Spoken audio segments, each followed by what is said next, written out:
More than 2 years of development and the sinking city is slowly approaching its release. There is still a lot of work lying ahead, but the hardest part is certainly behind us. Now we feel it's finally time to start showing some gameplay to the public. Luckily, we have a few great opportunities to do it, with gaming events like GDC and EGX Rest being right around the corner.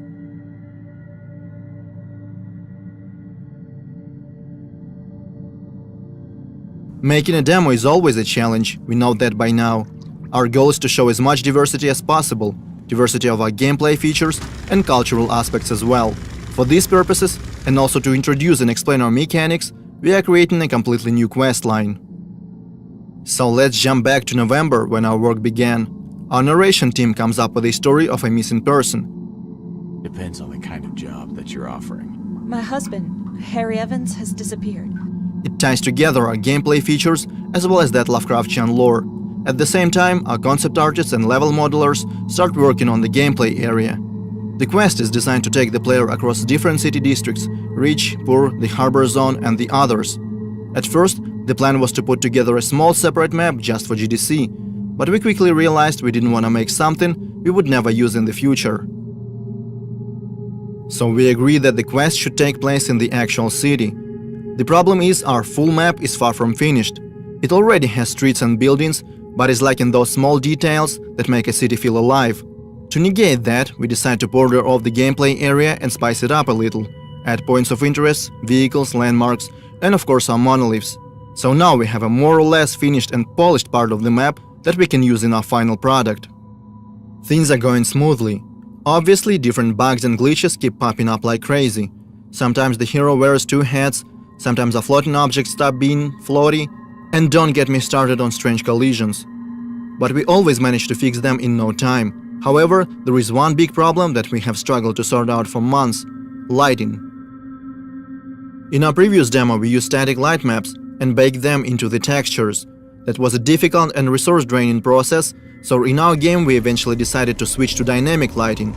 It works great, yet we still cannot pinpoint the right tone and colors that we want to use in the sinking city.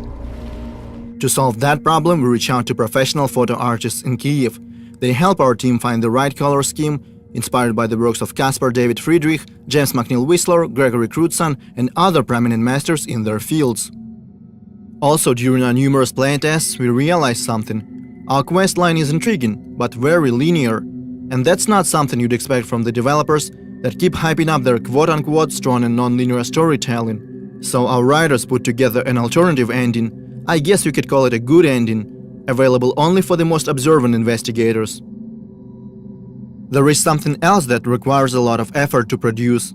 Our intro cutscene is supposed to be the very first thing that people will see. Obviously, we want to make it look impressive and true to our source of inspiration, Lovecraft. Our cinematic artists decide to start the cutscene in the water, slowly emerging to show the city. The sea and its destructive influence are one of the main themes in our game, and these first few seconds felt fitting, they felt right. There is a whole lot of work being done in the meantime. Our animation specialists are working on making those characters and objects move realistically, the localization team is searching for the right actors to voice our characters, the sound designers and the combat unit are busy as well. After several months of work, the demo is ready. All that's left to do is spend countless and countless hours creating and practicing the presentation. We know the importance of the first impressions. They can be make it or break it kind of deal. We might find thousands of new fans or go completely unnoticed. And it's really tempting to fall in the trap of overpromise just to gain short-term attention. But there is nothing worse than being disappointed when the game comes out and feel like being lied to. So we decided to make a demo that is true to the game as possible. And now we want to see what will be the people's reaction.